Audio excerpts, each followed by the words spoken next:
To Literati Circle. Today we'll be talking about some expansive literary relationships of learned ideas and outlooks, reflections into relevant conversations of significance. And Literati Circle, I originally created this idea that we could become more holy through our our language abstract designs, if we could treat them, words that is, and fluency of language, as a meditative force, a spiritual force, a metacognitive force that goes beyond our sense of our physical selves. And so when we talk about language, there are 5 structures that are part of us that we have to extrapolate and look at. The first is origins. And we are subjected to have an awareness that everything came from a single point, a singularity, from all the way from the universe to the parts of an atom. It's subjected to some physical aperture that originates and transcends through an ascending desire to transform. And language is the same. It is a subjection of originates that are discussed, conversated, evolved, thematically pursued, pedagogically pursued, that words have transcending validity that ascend and descend at the same time according to our collective desires.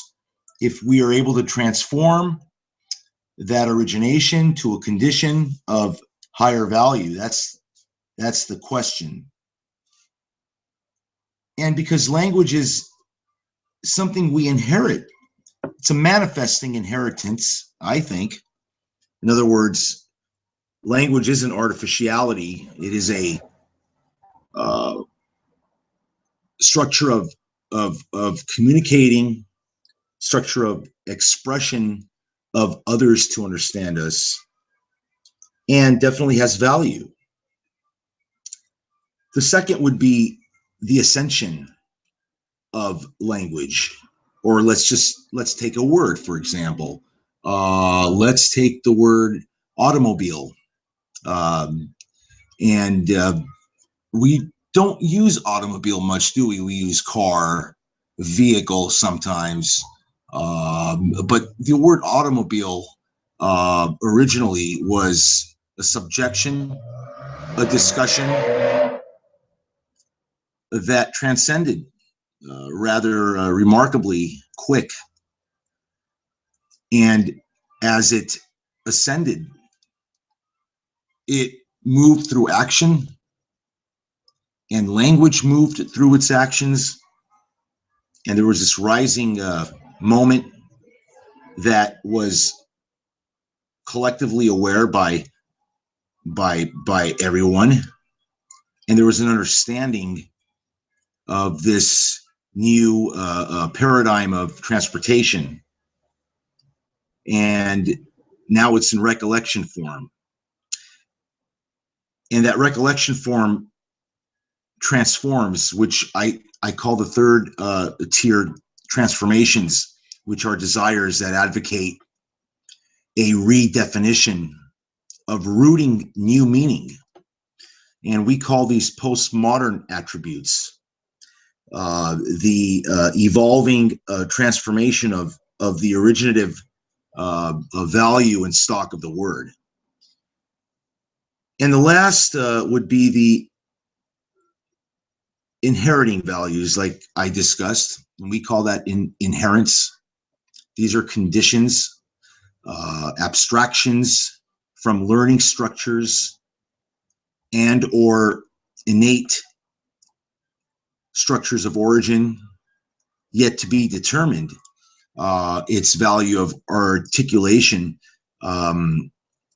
But we have to look also at the idea that there is a versal dichotomy between two ideas. And this is, for example, we look at the part versus the whole. We look at the rhetorical significance versus the rhetorical attraction, and the differentiation of these structures, and how we validate attractive rhetoric, and we validate it through truth and evidence. But sometimes we don't, and people believe, and people use their imaginative qualities to embed themselves with the truth. And so we don't want that. And we have to look at values of speech. For example, the condition of clarity through truth. There is a desiring attribution of the listener to rise above him or herself by an acting reflection of an author, of an actor, and the awareness of these symbiotic dual cells become the significant thought when we want to formulate the understanding of a discussion.